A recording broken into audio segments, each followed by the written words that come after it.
So David took the armor off and he went to get 5 smooth stones. He really just needed 1 because God was with him, but he got 5. He went with the tricks of the trade that he had learned because he was a young, good-looking man. One described him as having red hair and over 6 feet tall with flaming blue eyes and charcoal skin. Good-looking man, young man, the youngest son of Jesse. He goes and he deals with Goliath, and Goliath is over 9 feet tall, over 200 pounds of armor on his body, huffing and puffing. Here comes David, not afraid nor intimidated. He comes and he releases this rock.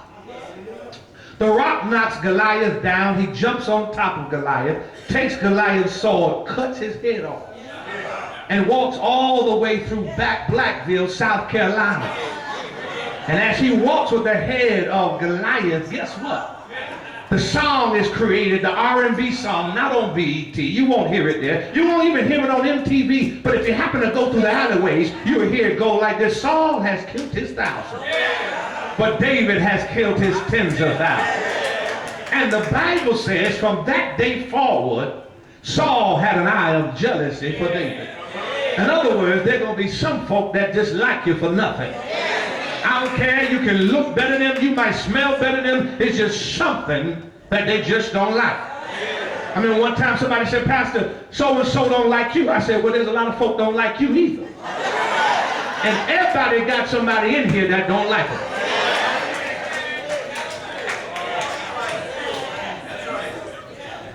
The eye of Saul is running David down. He runs from cave to village, to hamlet, to hide behind trees. He's running from Saul. Saul has been getting the best of David, and David has been hiding from Saul, who wanted to do what? Kill him.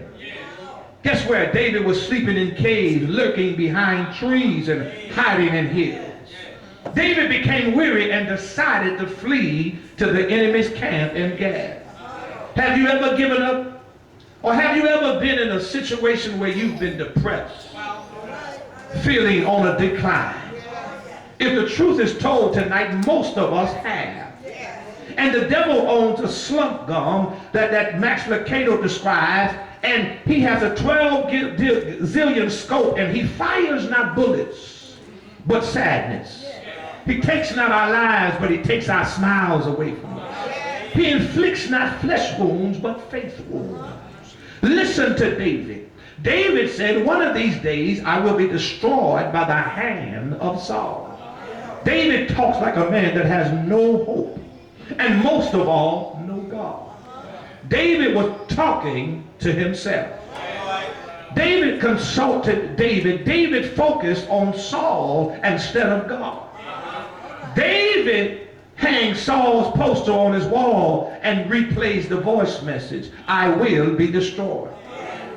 David has reached a low point in his life. He leads his men into the land of idols and false god and pitches his tent in Goliath's backyard. Now in the ruins of Ziklag, with his men looking at stones to throw at him, David regrets his prayerless choice to get out and to sell out. David has not talked to God since chapter 26. He's been talking to himself. But in the midst of his soldiers picking up stones, in the midst of not talking to God, the Bible says David begins to encourage himself and ask God for help.